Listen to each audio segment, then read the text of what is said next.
Hello, and thank you for joining us today as we have a conversation about how to navigate on your homeschool journey once you've made the decision to take that journey. My name is Judy. I am a retired Sonlight homeschool mom, educated 3 children with Sonlight curriculum from kindergarten through graduation. I also wear a number of different hats working for Sonlight, one of which is potentially meeting some of you on various conventions around the country. With me today is a good friend and co-worker, Sheila. Sheila, why don't you tell people a little bit about you? Okay.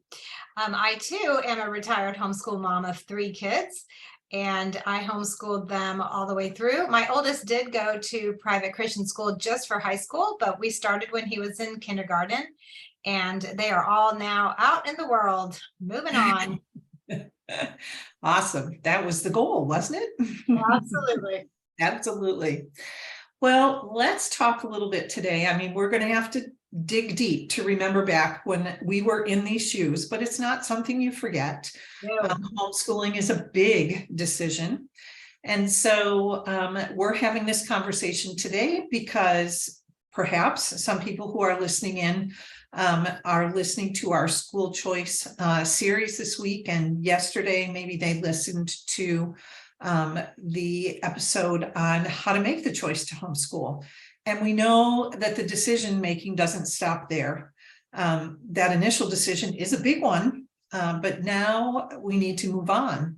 And so you mentioned the other day, Sheila, when we were talking about this, that you kind of have to view homeschooling like a job. Do you remember what you shared? Yeah, I mean, you really are. You're starting a new job. You are now an educator. You have a very small class. Maybe it's only 1 person. Maybe you have 5 that you're going to be homeschooling, but it's still going to be smaller than a traditional school. So you are now the main teacher, janitor, cook of your new school.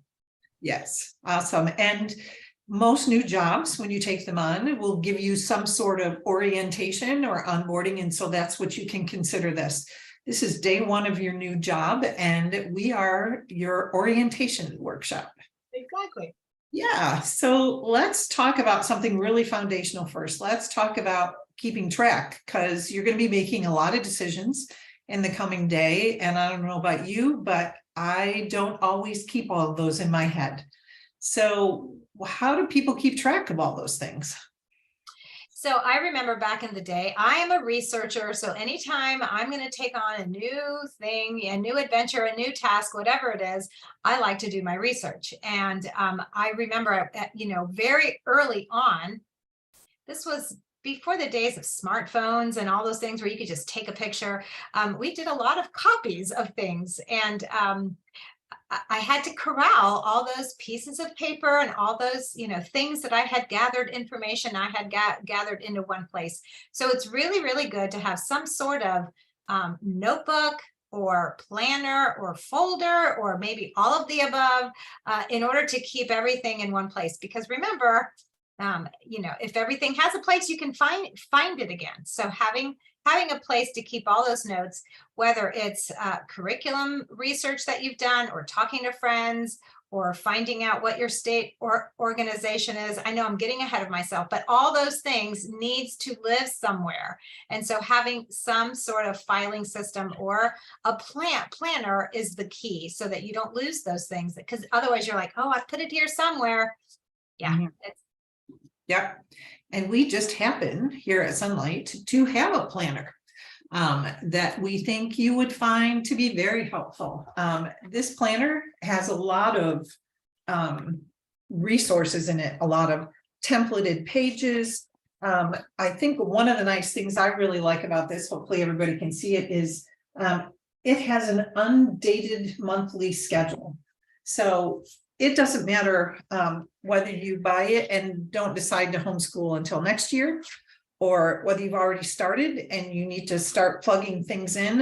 You can date this however works the best for you. What are some of the other things that It's got a 3-hole punch, so that way, if you do pick up some, informational material somewhere, you can 3-hole punch it and tuck that right in there. So it's all in one place. It will also, if you make the choice to go with Sonlight as your curriculum, which we hope you do, our instructor's guide is also 3-hole punched. So you'll be able to integrate the two of these together, whether you make a smaller working binder. So 1 week at a time, you pull your curriculum materials out and the schedule page from your planner or whatever. You can actually integrate those two pieces together. They can work hand in hand. There's also a student schedule in here, which that's important. You're teaching your students, so you want to be able to schedule what they're doing, places to set goals. I mean, there's even pages for meal planning in here. I think for me, that was one of the hardest things to kind of get done with everything else that I was doing when I was homeschooling, was making sure that we had meals planned for the week. Yeah, because that's one more hat that we still wear. We can't lay that hat down. We still have to feed all the people they still want to eat. So again, just having it all in one place, corralled together. It's just, I like to call it my brain. My planner is my brain. And even in this digital age, I still use a Google Calendar for my, appointments and things like that. But there's just something about having a place to be able to lay down all those, on a daily, weekly basis. If your kids are doing music, if they're doing sports, it's just good to be able to lay those out and see where your holes are, because that's where you're going to be doing the homeschooling, is around those dates that you have set in stone. Yeah. Yep. And I'm like you, I do make use of a lot of digital tools, but I find that the act of writing something down tends to cement the information in my brain. And it's easier for me to remember where it was I wrote it down. So all good reasons to have a planner. It is. And we happen to really like ours. So let's move on. One of the first things that you will need to do when you make the decision to homeschool is you have to notify your school district. There's not a state in the country that doesn't require some sort of notification. Every state has different homeschool regulations, homeschool laws, but they all require that you let them know why your child is not sitting in a public school classroom in the fall, for sure. Yeah, I was raised in the Navy. My dad was in the Navy, and whenever we would move from base to base, we would have to notify the new school that we're here, I'm going to be sending a kid to school. So anytime you change, whether you move from state to state, you still need to notify the school. So it's no different. You are establishing a school in your home. It's a homeschool, and you need to let the school know that you are withdrawing your child from the public school board and enrolling them in your school. And so they will have on file, child X is enrolled in a homeschool program in the state of whatever. And so there are certain hoops you need to jump through, or rules that are in place. Every state is different, and so it is up to you to know what the law is in your state. It is legal to homeschool in all 50 United States. So, you are allowed to, but every state has different requirements for registering your homeschool, for reporting to your homeschool, and that is homework that you will need to do. So you can, there's a number of ways you can find out what your state organization is. HSLDA.org stands for Homeschool Legal Defense Association. Okay. So we just always call it that. So HSLDA. So if you go to hslda.org, you can find your state, and there is a link on their website for what your state organization is. You can also just do a search for homeschooling in and put your state, and that will pop up. And usually those websites will have what the law is in your state, what the requirements are. I live in the state of Florida, so Back in the day, I had to submit what is called a letter of intent. So I sent a hard copy. These days, they probably would take an email, but back then it had to be a hard copy.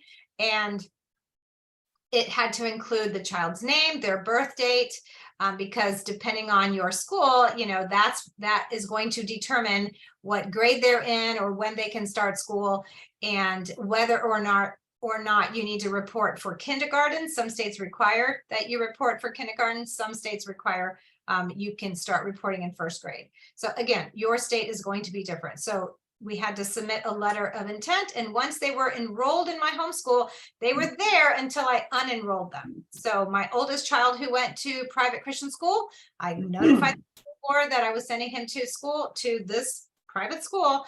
And so he was no longer enrolled in my homeschool. The other two who graduated from my homeschool, I notified them that they have fulfilled the requirements of graduation and they are no longer in school, they have graduated.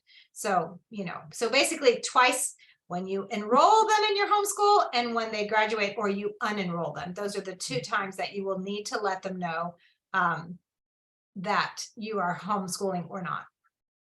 In the state of New York, where I homeschooled, it's very different.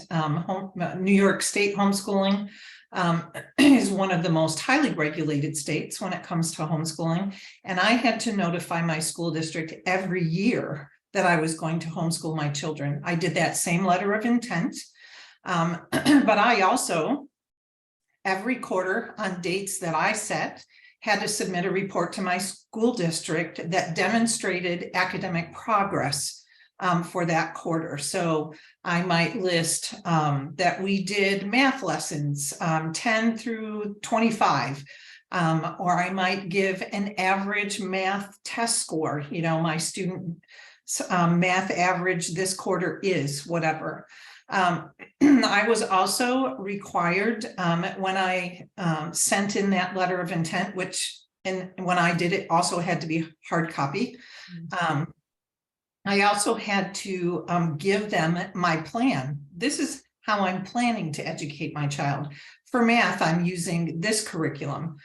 For history, I'm using this curriculum. It was not so much a do I have your permission kind of thing. It was more a just so you're aware, this is what we're using to educate our children. And then we, at the end of the school year, New York State regulations require standardized testing in certain grade levels, certainly every level of high school and every other year from fourth grade on up. So you really do need to find out what your state's specific regulations are and write it down. Like me, I had to, at the beginning of every year, schedule 4 reporting dates throughout the year, 4 quarterly report dates. It would go into my planner so that a week or 2 in advance, I knew I had to get that done so that I could send it in. The other thing that planner is nice for is keeping a copy of what you send to your school district. One year, my quarterly report got lost somewhere, whether it was in the mail or whether it was once it reached the school building, I don't know. But they came back to me and said, you're delinquent. You have not submitted it. And I was able to pull it out and say, here's a copy dated of what I did send you. And can I send you a copy of what I already sent? So always keep record of what it is you're doing. You may live in a very homeschool free, laid back kind of state, and you may never encounter any of those issues. Or you may live in a state like New York or Pennsylvania, where the regulations are much more rigid or require more. Did it mean it was harder to homeschool? No, not at all. It just meant I had to have my ducks in a row. And that planner was a huge, huge benefit for me. So yeah, very important to find out what your state requires and to make sure your school knows that you're homeschooling. So let's go on to some other things that folks will have to navigate. How about what is my homeschool going to look like? I remember someone saying to me when I was very new to homeschooling, don't try to recreate the public school classroom in your house. Why not?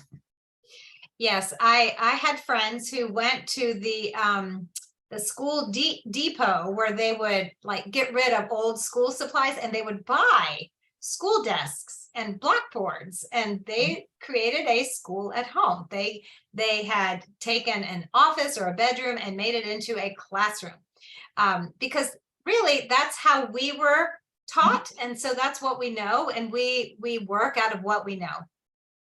And if that's really what you want to do, that is fine. But there is a better way. There is no reason to school at home, because you get to do things differently. As the administrator, as the teacher, as the principal, you get to decide what your school is going to look like, and to be able to tailor it for your kids and their needs. A little bit of my story. I have three kids. Two of the three kids are dyslexic, and now we know that they're ADD. I didn't know it at the time. I thought my boy was just a boy. He's a little boy. He's just active.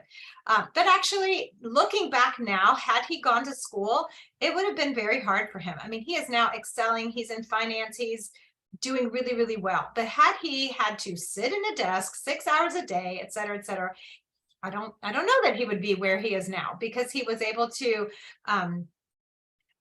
be himself, and I allowed for him to move around, get the wiggles out. Also with the dyslexia, we didn't know he was dyslexic. He's kindergarten, he's 5. He wasn't picking up on reading as quickly as I'd hoped, but we just kept at it.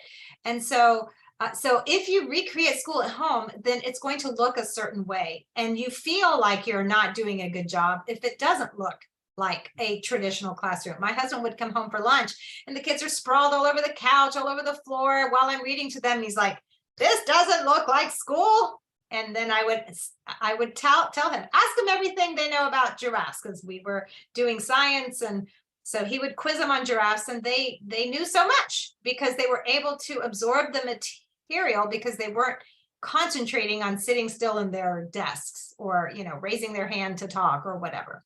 So there's so much freedom in homeschooling. You get to choose the curriculum, you get to choose how you do it, you get to choose your schedule, you get to choose if you do it inside or outside. You can take it to the park, you can take it to the beach, you can take it on the road if your husband travels. It's so liberating. So don't bind yourself with the paradigm of what school should look like. Yeah, and I mean, in our case, my husband worked a midnight shift, and so he would come home at 7 or 8 o'clock in the morning, and before he headed off to bed, he would do math with the kids, because he was our math teacher. In fact, there were many days where I would be in the kitchen cleaning up from breakfast or whatever while he was teaching math, and I would suddenly hear my kids start giggling.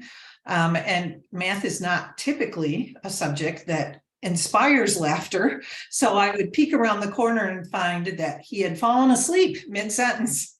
And so, but that was the best time for him to teach.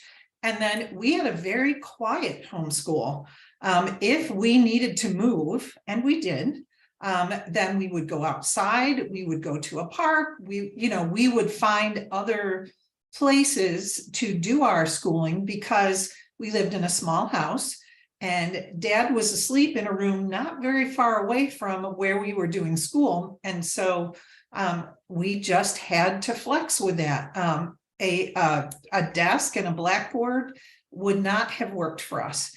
It may work, like you said, it may work really well, and there's nothing wrong with it if that's what you're most comfortable with, but don't allow yourself to be bound by that picture in your head from your experience in the classroom. Enjoy that freedom. And there is nothing wrong. We have a coworker who talks often about her wiggly boys, and she would, get done with math, and then she'd get them up and out the door and make them run a couple of laps around the house and bring them back inside. And then they were ready to do something else. And, that's legitimate, and it worked. Back in the old days, they actually had recess where kids would go out and burn some of that pent up energy, but these days, not every school does that. So, so think back about some of those things that maybe you used to do that were good, like letting your kids have a break from time to time. You don't have to school for 6 hours straight. You can take breaks and come back, and refocus, take a new subject and go with it. But it doesn't have to look like, the bell ringing and. True. The other thing that I found very liberating about not bringing school home was that I could integrate learning with my everyday chores. We spent a lot of time in the kitchen together. I love to bake. I love to cook. And what better way is there for kids to get real life experience with math and measuring and science, chemical reactions, than to cook with them. And so you have that freedom, and they don't have to wait until they're old enough to go to a home economics class in school. So yeah, just embrace that freedom, really. Yeah, and really learning happens all day long. Yes, you have, your books that you're trying to get through, and so you are going to have, from 9 to 2 or 8 to noon, or however you want to plan out your day. But just because the school books are put away does not mean learning has to stop. Since you are the primary teacher of your kids, you know the things that they're learning. So if you're out and about running errands or going to the park and you see something that ties in with what you've learned, you can make those connections. So really learning is all, like school is always on. Field trips, if you go with your husband on a work trip, we did that a lot. I would always look for those brown signs that tell you there's some kind of historical something or park. We had a reciprocating membership with the kids museum. So any new city we went into, we're like, "Ooh, I wonder if we can get in." And more times than not, we could. So we would go explore kids museums in other towns. And so learning becomes a lifestyle. It is not, okay, I'm done. The school's closed. Now life begins. Nope. It is a lifestyle that you just adopt. And learning becomes fun. You get to learn with your kids. I learned so much with my kids, and they will want to continue to learn after they leave your homeschool. Absolutely. Well, let's tackle the elephant in the room, the biggest decision that most people feel they need to make when they start homeschooling, and that is curriculum. So where did you start when you looked for what was going to be your curriculum material? When you're young and you think you know it all, I do have an education degree. So I was like, I can teach. I'm going to do this. I will write my own curriculum. It'll be great. And then we moved to the town where we live now before I even began. So I had a four-year-old when we moved, and a new friend from our new church told me that there was a homeschool convention in town. And so she gave me the little brochure that had what all the workshops were. And she had circled the ones that she was going to. So I was like, wow, this is great. Because remember, I love to research. So I went to this homeschool convention and went to hear different speakers and all the different vendors. And this was, mind you, 23 years ago, much smaller convention hall than there is now. And I was overwhelmed by all the options. And I just happened to go to a workshop on a curriculum that I was like, I've never heard of anything like this. And it was a literature-based curriculum. And I was an English major. I love to read. And then I got my master's in education. And I was like, is this allowed? Can you just sit and read and it counts for school? Okay, I'm going to try it. I had a kindergartner, a 3-year-old, the baby. So I figured, what's the harm? It's just kindergarten. How bad can it be? If it's really, really bad, next year we'll just, first grade, or if we need to repeat kindergarten, it's not a big deal. And oh my word, we were enamored from the get-go because you get to just sit and read together. I mean, you do math, you write, there is more to just the reading, but it is not what I was used to. History was so boring to me because it was just textbook, chapter 1, read the chapter, do the questions, take a test. Chapter 2, questions, test, ad nauseum. dates, names, who cares?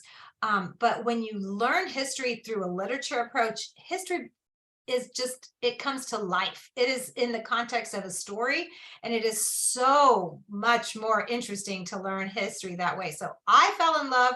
My kids loved to be read too, so they were, they loved it too. I mean, they didn't know any different.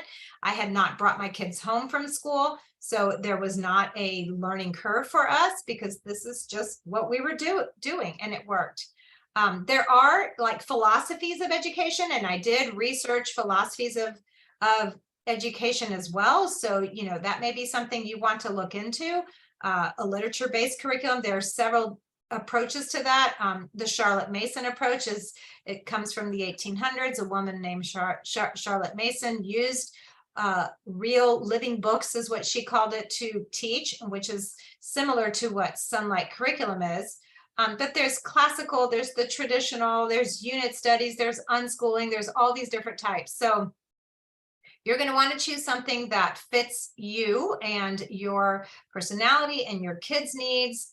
So it's okay to make a decision and then make a different decision as you move, the train moves along down the track. It's okay. So you make the best decision that you can with the information that you have. You can poll your friends. You can, I'm sure there's all kinds of Facebook groups where you can get information now. So there's so many different places.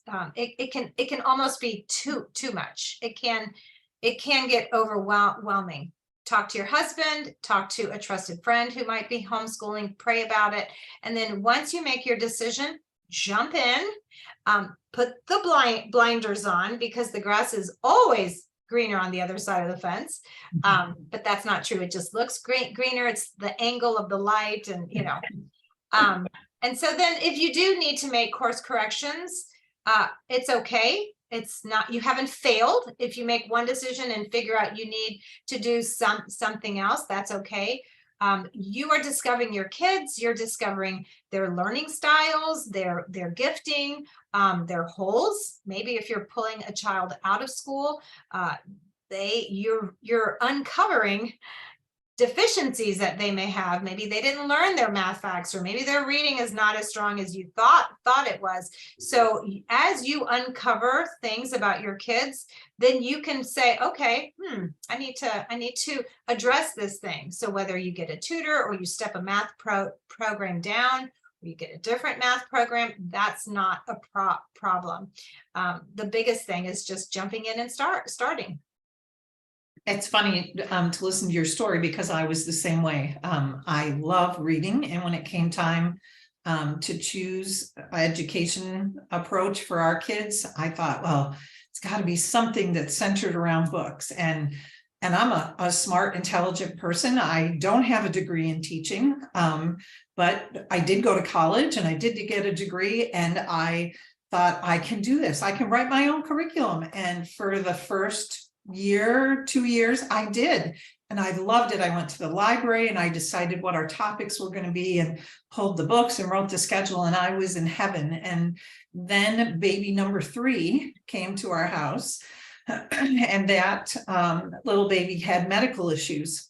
And so we spent the next year in and out of hospitals. There was testing, there were doctor's appointments, there were surgeries, and my time became very, very focused on meeting the needs of this child. And my ability to write my program, went out the window. And so it was at that point in time that a friend happened to introduce me to a literature-based curriculum called Sonlight. And I had a chance to look at her instructor's guide and thought, well, this looks very similar to what I'm already doing, but somebody else has done all the work. What a gift. And so, we went with Sonlight and never looked back. But like Sheila, like you said, finding what you're comfortable with is really very important. A literature-based program has a great deal of flexibility built in. Maybe you're not a person that does well with flexibility. Maybe you need a very, very structured program. You're going to have to think about that and take a look at different curriculum options. And a convention is a great place to do that. In this digital age, most major curriculum companies have samples of their materials online, just like Sonlight does. And so you can actually look at the curriculum without being on a convention floor. So invest that time. And then I wholeheartedly agree. Once you decide, stop looking. It's okay to admire what other people are doing, but if what you chose works for you, then don't go for the next best thing. Stick with it. There is value in being consistent with what you choose to go with. And nothing says you can't change if it's not working. You didn't goof, you didn't ruin your kids. You just need to make a course correction, like Sheila said. So once you make that decision and you get all the things and the boxes show up, from the FedEx truck out front, now you have all this stuff in a household, which, if it's full of kids, already has stuff in it. And so what do we do with all the stuff? So like I said, we did not have a classroom. Like, we did not create, some people have a bonus room above the, garage. That's a playroom that they can convert to a schoolroom. And if you have that, that's great, because you have like magic space where you can put all the things. We didn't have that. And so we just, our home was not a model home by any means, because we had bookcases, floor to ceiling, 3 of them. Eventually, we didn't start with 3, but eventually we had to keep buying bookcases. And so it became part of our decor for a time. Remember, my kids are graduating, gone. My house now looks like a model home because I'm not in that stage anymore. It's just a season. But yeah, so you are going to have to find a place for your new things. So, we could get into, I love organization. We could talk for an hour about that. But the very short version is get rid of stuff, declutter, make space, find a place. So whether it's a bookshelf, chest or drawer, it could be a rolly cart, it could be bins under the bed. You need to find a space where you can access your materials in a timely manner. So the attic is probably not a good idea. If you have a basement, maybe you can have a bookshelf in the basement where you can keep things. And then that instructor's guide, your binder, is also like a bookshelf. That is your schedule, it is your lesson plans, it is your notes, it is your answer key, it is so much. So having that instructor's guide, again, if you're buying with Sonlight curriculum, you get fully planned out lesson plans that you can follow, but it is flexible, so you can tweak. And then having the planner is also, you can put them side by side. So you will need a place for your things, because you will have your instructor's guide and your planner and the main history book that you're reading from, and maybe the read aloud and the answer manual for the math book. And so there are things that you will have and you will need a place for. Each child will need to have a place for their materials, and then you'll need a place for the stuff that you're not currently using. So like the week 29 things. So like I said, we could talk a lot about organization, but I will be brief.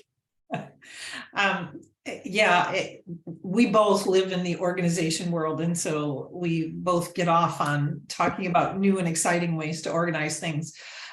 Just to tack on to what Sheila said, the opportunity for my kids to have one location where their stuff was kept. We happened to use Rubbermaid baskets. They were very sturdy. They were large enough to hold textbooks and pencils and notebooks. And we had a mantra in our house: everything has a place for everything, and everything goes back to its place. And so part of our schedule, which we'll talk about in just a minute, was at the end of the day, all of your stuff better go back home.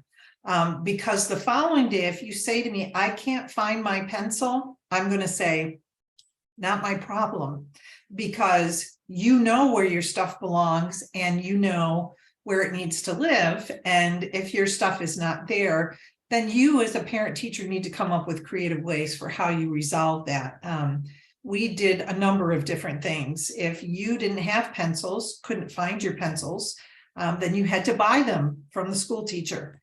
And so part of your allowance went toward the tools that you needed, and I provided for you, but you didn't take care of them. So really, organization for us made our life run much more smoothly, because organizing my homeschool gave me much more elbow room and space to be able to keep up with all the other things that had to go on in my household. Disorganization, we were talking before we started this conversation, I had piles on my desk. I don't work well, and studies have shown that most people don't work well in a disorganized space. And so you are providing for your children ultimate best case environment for them to work in when your stuff is organized, and for a lot of other reasons, which we will make ourselves stop at this point. But that organizing your materials is something you should invest time in. And maybe even a little bit of money in bookcases. Yes, and remember, even in that, you can flex. So maybe you set up a system this year, but then you find, you know what, I could really use some drawers to keep the pens and the pencils and all that kind of stuff. And so I'm going to find something on a used site where I can have a small chest of drawers like that one, where you can keep all your things in. And then if you have more kids and that is not big enough, you can upgrade, so just because you figure something out the first year, it's okay if you tweak it the following year. So the bookcases that are sitting behind Judy are great. They have cubbies. You can put baskets in there that hide stuff, so every kid can have a basket that they can dump their things in, and it doesn't look messy. You put the basket in, it's nice and clean. Yep, absolutely. Well, let's talk about that schedule that I made reference to earlier. And here's another place where you have to be flexible. Every aspect of your homeschooling is going to need to flex as your children grow older. When you start in the kindergarten, first grade years, you are spending a lot more one-on-one time with your kids. They need that tutorial experience with you. And maybe you have an infant in the household as well. That's going to hugely impact your schedule. But when your kids get to middle school and everybody can feed themselves and is potty trained and can get up and get dressed in the morning, now you have a different schedule because your kids can do some of their work independently. And that should be a goal, to help them to learn to become independent learners. And by golly, once you get to high school, now kids have part-time jobs and they're volunteering, or they should be, for some, and your schedule changes all over again. So let me start this little conversation about scheduling by saying it will change even from one year to the next. So maybe Sheila, share a personal experience about how your schedule best worked for your family. So I tried several different things. I tried having every hour a certain thing. So we started at 8, and then at 9 we do this, and at 10 we do this, and that was not as good. I can get a little bit hung up on things like that. So we found that what worked best for us was more of a routine and not a schedule. So we didn't have a bell that went off like at school. But sometimes I used a timer because my kids might dawdle. And so I would set a 20-minute timer, a 15-minute timer, whatever I thought was a reasonable amount for what I wanted them to work on. And I have boys, boy, girls. So I have boys that would love to race the timer, could they beat the timer? And so that was great because then they finish their math worksheet and we could move on. Part of our flow was we would alternate table and couch subjects. And what I mean by that is that some of the materials that you will have are considered couch. They are not skill-based subjects, so you can teach those things to more than one child. There's no reason to teach first and second grade history. It's just history, so you can teach it together. within about a 3-year span. Same with science, same with Bible, same with read aloud. So those are the couch ones. The table ones are the skill-based ones. So those are the things that you would typically do at a desk or a kitchen table. And they're going to be things like handwriting or penmanship, creative writing, math. Again, there's always a pencil involved and you need a surface to write it on. So I found that if we spent too much time at the table, my kids would wiggle, they would complain, and our good rhythm that we had would fall apart. So I found that if we alternated, we would move to the couch and do history, and then we move to the table and do math, and move back to the couch and do science, and move back to the table and do writing.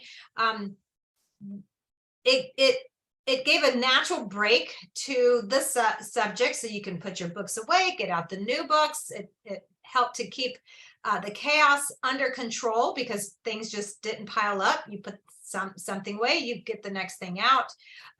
It allowed the legs to move a little bit. It allowed me to run to the bathroom. Sometimes I'd run and throw a load in the washer while the kids were getting their things in, or I may have to make a doctor's appointment real quick and I'd make a phone call. I found I needed to set an alarm in the morning for me, because I'm the type of person that wants to do one more thing. Oh, I'll just, I got to get the meat out to defrost. Oh, let me throw in a load. Oh, I got to make that call. And before I know it, it's 10 o'clock and I haven't started school. So the alarm was for me, but when the alarm went off, it also let the kids know that school was about to start. So if they hadn't brushed their teeth, if they hadn't had breakfast, like, they had a very little amount of time to get that, because mom is getting her things together and school was about to start. So I wasn't super rigid about the times. If my kids would drag things out, we were the only homeschooling family on the block. So when the school let out, I have a school literally in my backyard. When the school let out and all the neighborhood kids would come and knock, can Tommy play? I'm like, Tommy, are you done with your math? No, Tommy can't play. And so that motivated my kids to get their schoolwork done, because they wanted to be free to be able to play with the neighborhood kids. And maybe you don't live in a place where, that's a thing, but maybe you need to leave for soccer, or maybe you need to leave for music lessons, or, whatever it is. Maybe that can be your, I guess we're not going to go to soccer if you don't get your schoolwork done, or you don't get screen time, or, whatever it is that will act as a motivator for your kids to be timely and to keep going. My middle son figured out very early on, if he got his schoolwork done, he was free. So he would wake up at 6 a.m. and come out and grab his math book. He'd rub his eyes, because he knew that if he finished school by 10, he was done. I wasn't going to find more work for him to do. So that motivated him, and it's paid off. I mean, in college, he got his work done because he learned early on how to manage his time. And I think this is true, as were the other topics we talked about. You have to figure out how a schedule fits your family need and who your kids are, what you know about your children. I mentioned earlier that my husband worked a midnight shift. Well, he didn't work that forever. And after a while, he changed to a day shift. And so our schedule had to flex. We could be louder during the day when dad was gone and not sleeping in the next room. And so we adapted as those things came on. Other things are going to change your schedule. People may be ill. I talked about one of our kids needing, different surgical procedures. We had to work around that. And so I did very similar to what you did, Sheila. The first couple of years, I tried the 8 o'clock math, 9 o'clock spelling, 10 o'clock science. That didn't work very long at all, because I get very ornery when I have a schedule written on paper and we're not following it. And so I had to get to the place where we had a flow, we had a routine. And I really think no matter what your family personality is or your schedule looks like, that giving yourself a routine is much more flexible and freeing than tying yourself to a schedule that is very hard to flex. Because the other thing that happens when you're tied to a schedule is you get behind very easily. And now not only are you pushing to catch up, but you're discouraged because you're behind. And that's not a fun environment to learn in or to work in. I also agree with Sheila. Kids, they're really smart. They come smart. They look for ways to beat the system. And Sheila's middle son figured out he could get his schoolwork done early, so he was free. Kids find different ways to, I lost my workbook or whatever. The frustrating part about that for me was I began to feel like I was responsible for that. And this was, they were in a battle with me, and we were constantly butting heads until I realized that there were some very natural consequences to their choices. And a friend of mine said to me, this is the mantra in our house: your choices have consequences. Your choices have consequences. I didn't choose to make your math lesson take an hour and a half. You did.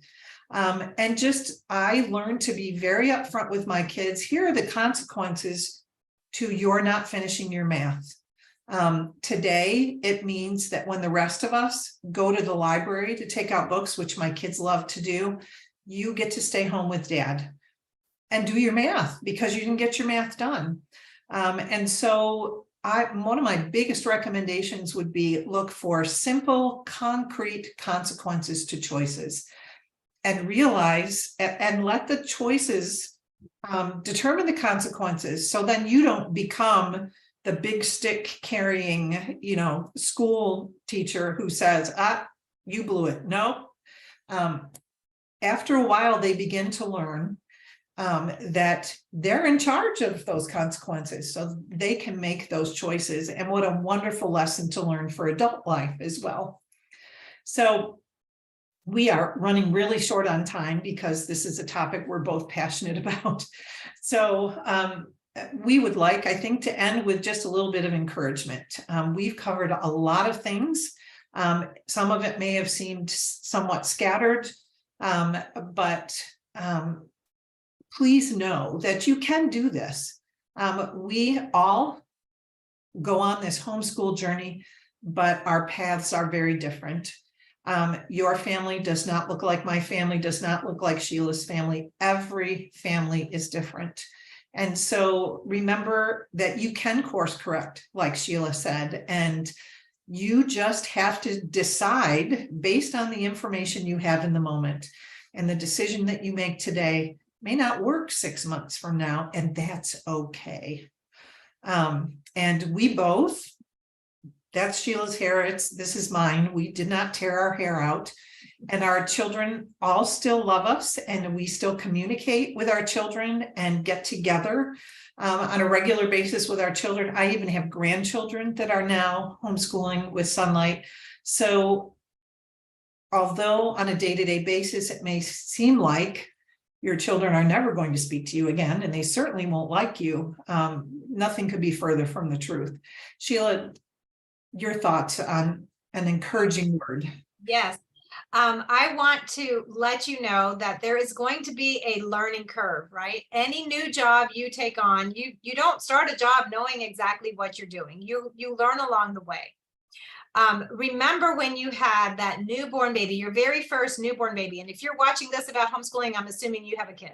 So that brand new newborn baby, when you felt like you needed 14 arms and 16 pillows and all the things, you didn't think you'd ever figure out how to burp the baby, change the baby, bathe the baby. I mean, there's so many things. You were brand new, and you had probably a mom or a friend or a sister who helped you learn the ropes. And that's the same thing here. With Sonlight Curriculum, there is an app that you can join. It's free, and you have mentors. I'm one of the mentors on the app. There are 6 of us, and we help people answer questions if you can't find something, you don't know how to do something, or just need prayer. We are here for you. We are so passionate about homeschooling because we saw what a wonderful thing it was in our own families and with our own kids. The memories that we made are priceless. And so I just want to encourage you, you can do it. You don't, just because I have an education degree, I learned how to give tests, which I never gave in homeschool. So that's not what you learn when you get an education degree. You learn to manage a classroom. You don't have a classroom. So really, you can do this. Sonlight has the instructor's guide. It's all laid out for you. You just follow. It's like a checklist. You just follow the checklist. When you create that routine, it lets your kids know what the next thing is. So they're not constantly, mommy, mommy, mommy, what are we doing next? So you will get into a flow. It's going to take time, but you will get there. And at the end of the first year, you'll look back going, oh, I did it. I did it. And we're alive. And hopefully you will love it as much as we have. So I want to encourage you that you can do this thing. And I do not regret the years that I have given to raising my kids in this way. Well, thank you, Sheila. I always enjoy chatting with you on this subject, especially. And so this has been a treat for us, and we hope that you walk away with some very practical ideas for starting and launching your homeschool journey. Okay. And a giveaway. Yes, we are. We are going to give away one of these Sonlight homeschool planners that we raved about in the video today. And so watch the chat information for this session, and you will see instructions how to be entered in the giveaway for this planner.